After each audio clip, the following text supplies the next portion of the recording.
যুক্তরাষ্ট্রের সঙ্গে করা পারস্পরিক বাণিজ্য চুক্তির কারণে বাংলাদেশ রাজস্ব হারাবে।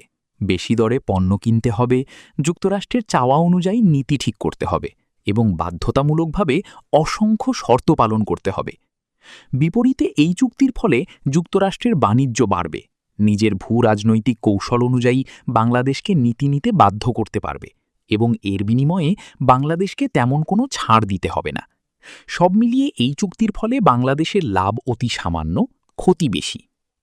যুক্তরাষ্ট্র ও বাংলাদেশের মধ্যে পারস্পরিক বাণিজ্য চুক্তি agreement on reciprocal trade ART সই হয় গত ৯ ফেব্রুয়ারি, জাতীয় নির্বাচনের ঠিক ৩ দিন আগে। তখন দায়িত্বে ছিল ড. মোহাম্মদ ইউনূসের নেতৃত্বে অন্তর্বর্তী সরকার, আর ১৭ ফেব্রুয়ারি তারেক রহমানের নেতৃত্বে নতুন সরকার গঠন করা হয়।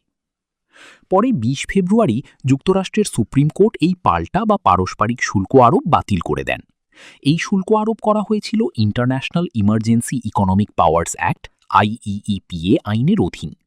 এই আইন সাধারণত ব্যবহৃত হয় জরুরি জাতীয় নিরাপত্তা হুমকি মোকাবিলায়, যেমন সন্ত্রাসবাদ, নিষেধাজ্ঞা ও যুদ্ধ পরিস্থিতিতে।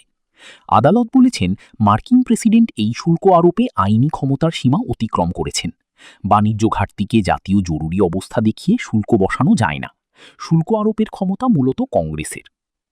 মূল চুক্তির একদম শেষ অনুচ্ছেদ হচ্ছে বাণিজ্যিক নানা বিষয় নিয়ে।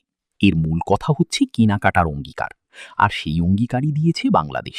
অর্থাৎ চুক্তি কার্যকর রাখতে বাংলাদেশ নির্দিষ্ট বেশ কিছু পণ্য কিনতে বাধ্য। চুক্তিতে যেমন বলা হয়েছে: ১. রাষ্ট্রীয় বিমান সংস্থা বিমান বাংলাদেশ এয়ারলাইন্স যুক্তরাষ্ট্রের আরও বেশি যাত্রীবাহী বিমান, যন্ত্রাংশ ও সেবা কিনবে। তারা ১৪টি বোয়িং কেনার কথা বলেছে। এর বাইরে আরও কিছু বিমান কেনার সুযোগও রাখবে। ২. বাংলাদেশ বাংলাদেশি কোম্পানিগুলোকে সাহায্য করবে যাতে তারা যুক্তরাষ্ট্র থেকে জ্বালানি কিনতে পারে। এর মধ্যে যুক্তরাষ্ট্রের তরলীকৃত প্রাকৃতিক গ্যাসও LNG থাকবে। এজন্য দীর্ঘমেয়াদী কেনার চুক্তি থাকবে।